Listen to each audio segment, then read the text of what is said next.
Here, we can refer to our psychological dimension. That is how we move from fear to anger, from hatred to pity, from the burning desire to destroy someone to later develop an inclination toward forgiveness. Let's try to understand the very simple philosophy of motion in Nietzsche. The word motion might sound abstract, if not conceptually confusing, especially in philosophy, but its meaning is actually simple. Life needs motion. We see rivers flowing, clouds swaying in their patterns, and rains falling in one direction. Yet we will never see a raindrop, this gentle little bit of water, suddenly reversing its fall right above the ground to fly back into the sky. That would be an anomaly.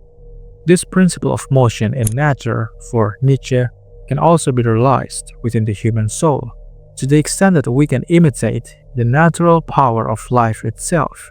Now, the human soul, he believes, should always be moving. And even if he refuses to believe that, the soul will still continue to move on its own, often without necessarily having our approval. Here, we can refer to our psychological dimension, our emotional intensities.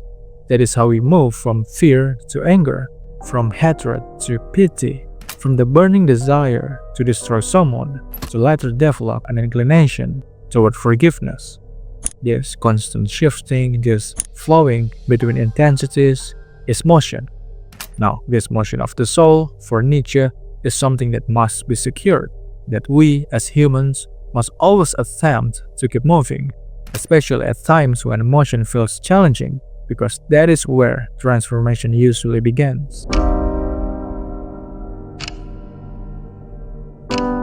Not to be stuck to any person, not even somebody we love best. Every person is a prison and a corner. You get the point, that a person, especially the ones we love most, whether family or even our own children, we must keep moving with them, through them, and sometimes even against them.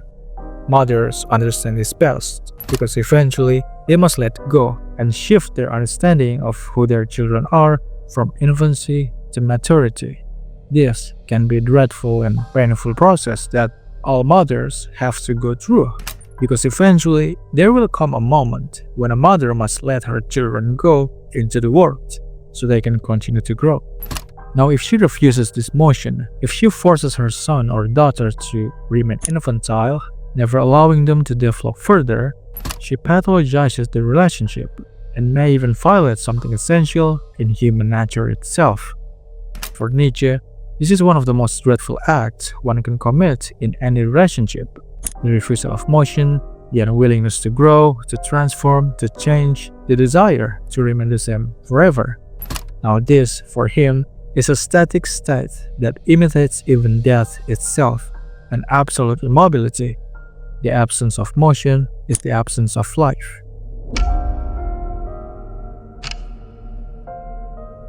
Not to be stuck in any homeland, even the neediest and most oppressed. It is not as hard to tear your heart away from a fictitious homeland. For Nietzsche, homeland too might put us in a mental stagnation, especially when that homeland carries memories that cut into the heart, like poverty, struggle, and all forms of civic melancholy. It is tempting for a good person to return to such a place, or even to save it.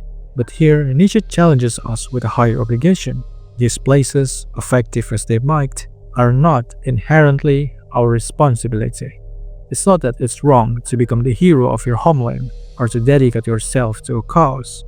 Rather, he calls us to confront and ask, are you capable of rejecting or denying anything, any passion that tries to turn you into a static form? And here, he also raises the opposite case, a fictitious homeland, because he believed such a homeland can also trap us just as powerfully, in the sense that we sing the same nostalgic songs of its greatness, recite the same poetry of its splendor, and to anchor our identity to its image. And here, Nietzsche simply asks, are you capable to also let that go? For Nietzsche, both of these struggles concerning the homeland can reveal the same necessity.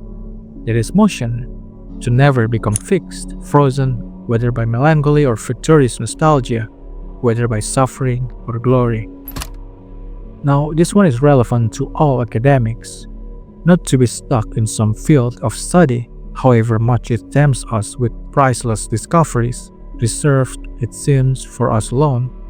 This warning, in particular, is addressed to the seekers of knowledge, those who value discovery above all else. And here, Nietzsche asks again, can you also let that go? Not to be stuck in our own detachment, in the ecstasy of those foreign vistas where birds keep flying higher so that they can keep seeing more below them, the danger of those who fly. Here, even for Nietzsche, a philosopher patiently devoted to the liberation of the soul, there still remains a clarion challenge aimed directly at the very liberation that he represents. Can the so-called free birds, the free individuals, avoid becoming stuck in the sky of freedom itself? In other words, can these liberated, sky-soaring individuals dare to limit themselves? And this is where the philosophy of motion becomes fascinating, because here it begins to turn against itself. These free birds who are always moving beyond boundaries, always soaring to find new values, to apply motion for them is to limit their own liberation. And this is for the same purpose as before, to avoid becoming stuck in anything, in any principle, even in freedom itself. So the question becomes, do we dare to challenge ourselves to be free even from freedom? Now for Nietzsche, this is a profound challenge, one that is still rooted in the same philosophy of motion. But we must also remember that this principle of motion does not mean in any way that we ought to abandon everything or to reject every form of fixation. Fixating ourselves on something like a promise, a commitment, a goal is just as essential. In Nietzsche's philosophy, stability has its place, devotion has its dignity. The point is that we must possess, by default, always, at any time, the capacity to dare ourselves some motion. That is to step away, to transform, to shift, to move, to live.